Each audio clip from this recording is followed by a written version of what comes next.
Can you be calm in the eye of the storm, where everything around you seems to be chaos, where everything around you seems to be a reality you did not wish for? Hello loves, welcome back to my YouTube channel. This is the channel where we have conscious convos. Today I want to talk about your environment.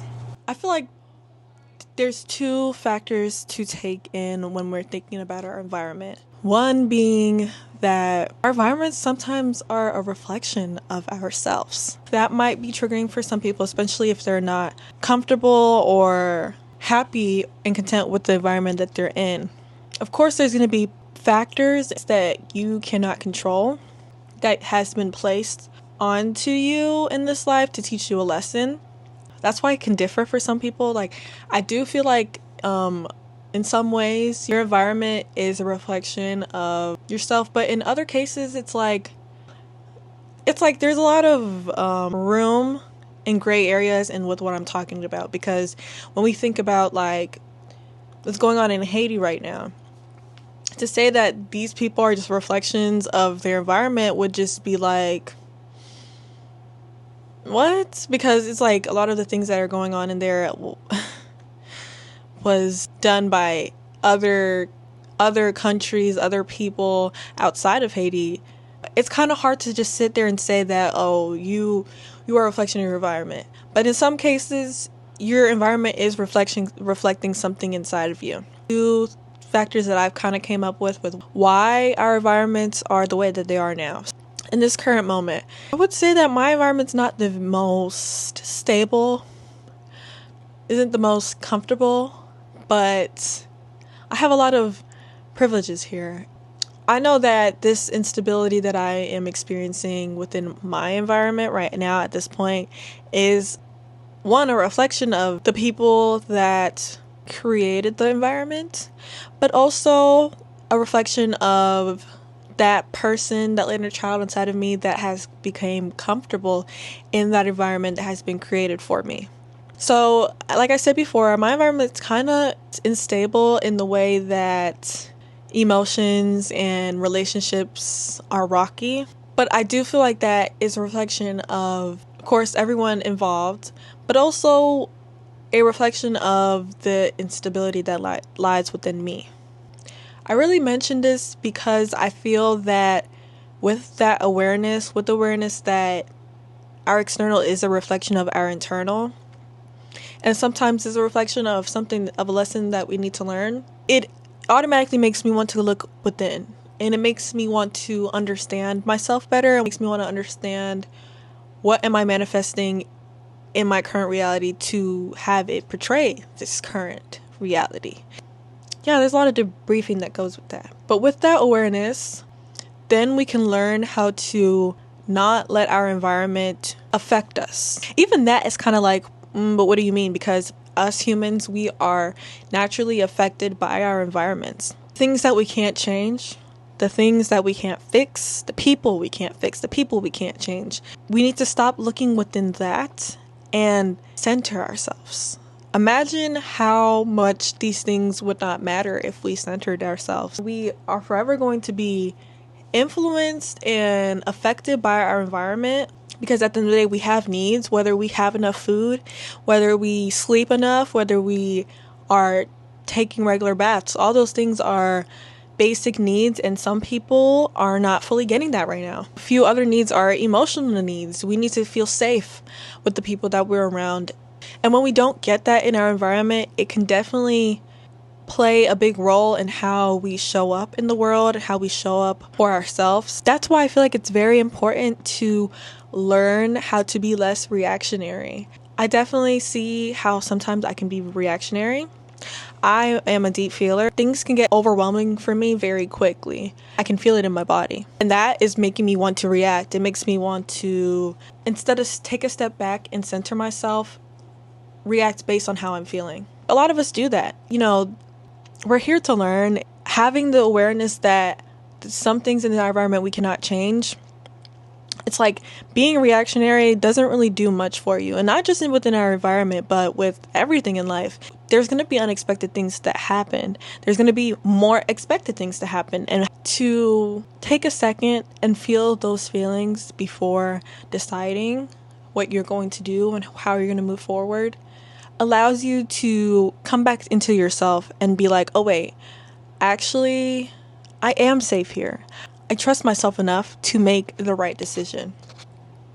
And when we're in chaotic environments, when we're in unstable environments, when we're in unsafe environments, it can feel like I have to defend myself. I had to run. I have to do something in that moment to ease the pain of what I'm feeling, ease the feelings that I'm feeling because they're strong. And it takes time, and with the awareness, you eventually will slow down a little bit more. And maybe it's just simple as, okay, you got in an argument with somebody. And in the moment, you didn't realize that you were being reactionary. But after you look back and reflect and you've seen, I see that what this specific thing that they said made me upset. And it made me upset because it reminded me of something deeper in my childhood. Our emotions are linked to underlying feelings. Y'all, I didn't script this one out, so I feel like I'm still all over the place. I've been saying that in a lot of my videos because I don't know, like, I have so much things to talk about, but the energy to really execute it has been low. I've been practicing what I'm talking about right now, being less reactionary, not letting things take so much of a toll on me, giving that stress and worry to a higher power. I feel like in order to do that, we have to be comfortable within ourselves. We have to build that anchor within ourselves, anchor down into the earth and realize like, okay, I feel this way now. I'm going to feel this way. And when I don't feel this way anymore, when I'm in a more calmer state, once I've breathed a little bit, once I've journaled this out, I can then come back to this with a clearer mind, because our emotions can cloud our minds. They're great tools. They are great tools because they tell you a lot about yourself. Personally, my emotions guide me. And as a deep feeler, I've had to understand that they're going to come no matter what. I already accepted that. They might be intense. I've already accepted that. And they help me understand myself better. I also have to recognize that they do cloud some of our rationality. So it's important that we take that second. Feel those things, not suppress them. Feel them. And that's where most of our issues come from, is because we don't want to feel them. We do something else instead. Feel them and then reassess. Why did I feel this way? What did they say? What about this action rubbed me the wrong way? I feel like a lot of the times the things that truly make me upset is because they remind me of a certain dynamic in my childhood. It can be a simple like situation where a misunderstanding could have occurred, but without taking that step of breathing just for a second, because your breath is so powerful, sending those signals down to your body to let you know, wait, actually, we're getting a little tense, but I'm here to tell you with my breath that it's actually okay. We're actually fine. We just need to calm down. We need to take a moment. And every time we take a moment and just be present in that feeling, it might suck. You might feel shame. You might feel guilt. You might feel anger. Once you feel those things, they're eventually going to go away. And then the thing about that even is like, emotions come in waves. They're going to go away. They're not going to stay there forever.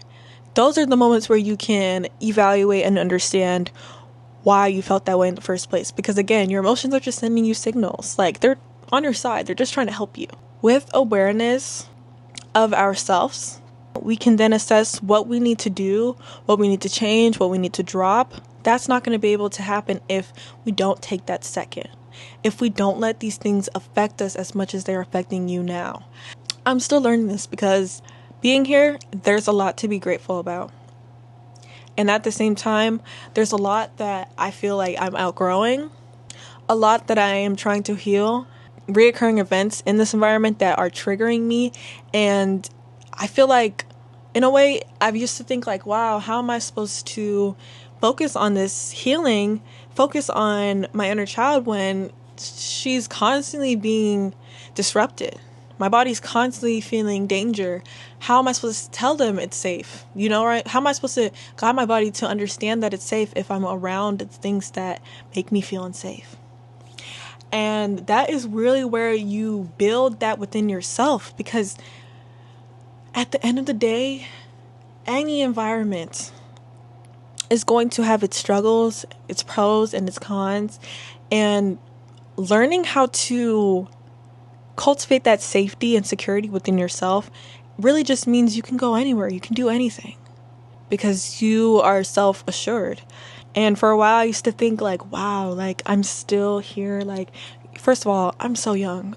I'm so young. But like, I used to think like, damn, I really need to get out of here. Like, what can I do? And kind of falling into a fearful mindset and desperation. And I've just watched it not really help me at all.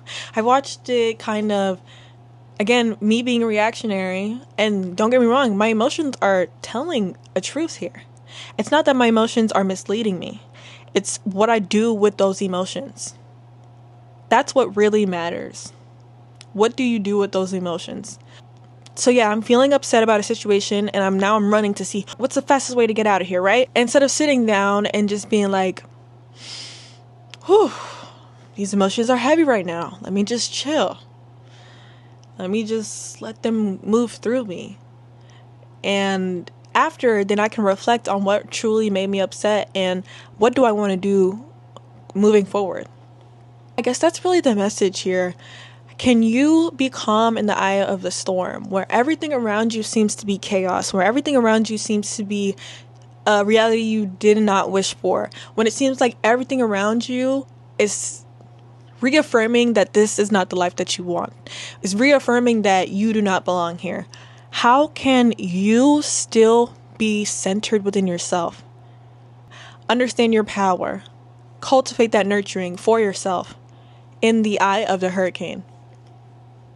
And I'm asking because I really want you guys to think about it, because it's definitely possible. I know for me, that consists of building that strength, that inner confidence with myself. And yes, it might be a little hard. We are people that can persevere. We are resilient, and we can overcome anything. So just remember that. I guess that's really the message here. And I say that all the time, and I have like 3 different messages. Whatever comes to mind, I'm just speaking it to you guys. It was on my mind, so I'm letting y'all know. And yeah, thank you guys for watching, and I'll see you on the next one. Bye.